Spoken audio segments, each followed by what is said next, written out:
am new to this, and it is going to show. My name is Tiffany. I'm 28 years old. I'm a thru hiker from Pennsylvania, and you're watching The Trek. This just felt like I was doing a Disney Channel intro.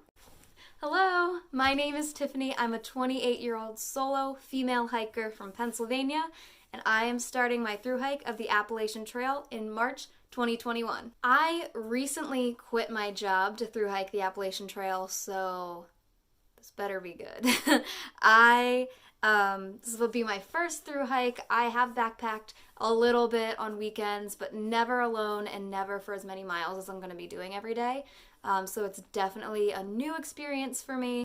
So a little bit about me. I come in at a whopping 5'1", so I'm very short. Another thing about me is I do eat a vegan diet, and I'm also vegan with my gear, which means that I don't use anything that has down, wool, any kind of fur, any kind of leather, anything like that. I am married. I have a dog. I have a cat. We own a house. And I'm kind of just walking away from a lot of comfort. So that leads me to a question.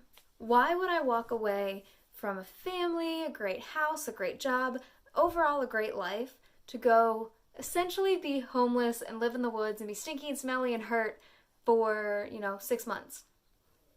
Now, some people might hear that and think, yeah, why would you? But my brain goes, I get to live in the woods for 6 months and not have to shower and just be gross and just living. That sounds pretty awesome to me, honestly.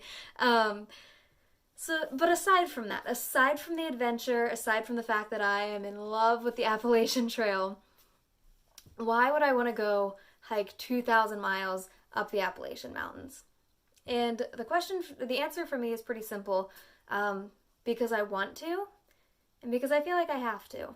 So the have to part, little more vulnerable, but I just feel like I hit a point in my life where doing the same thing every day just wasn't working. I just felt like something needed to change, and I decided to go after this goal of mine that I had been dreaming about and really spend 6 months of my life living in the moment, just truly living and experiencing life around me, while also kind of figuring out what do I want my life to look like when I'm done. Because I do feel like for most of my life I have been searching for something that makes me feel satisfied and fulfilled, and I don't feel like I've really found that yet. And on top of that, I have just been working and working and working all of my life, and it's a big risk. Honestly, I'm very aware. I work in vocational counseling. I understand the risk that I'm taking by walking away from my job, by putting a gap on my resume, by doing something that to a lot of people just seems really reckless and irresponsible. But while I work in the vocational world, I'm a counselor at heart, and my physical and mental health is so much more important than climbing the ladder and making a lot of money and having all of the material things that says that I'm succeeding in life. But it's hard to put into words why, all of the reasons why, and to really explain to someone who doesn't have this goal why 2,000 miles on my feet sounds fun. But it just feels like something I need to do. It feels right, and I just feel pulled to it, and I'm just following my instinct and going for it. I don't know.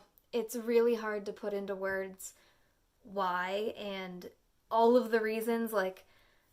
It's a lot to process with my start date just around the corner. But basically, I just feel like it's something I really need to do for myself.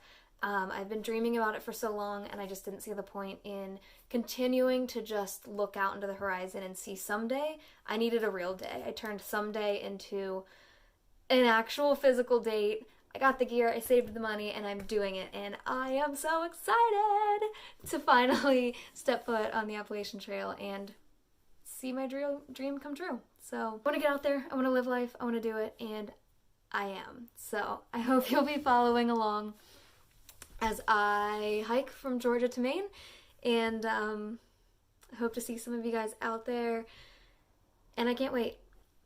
I don't know how to end it. Okay, we're gonna cut this part out.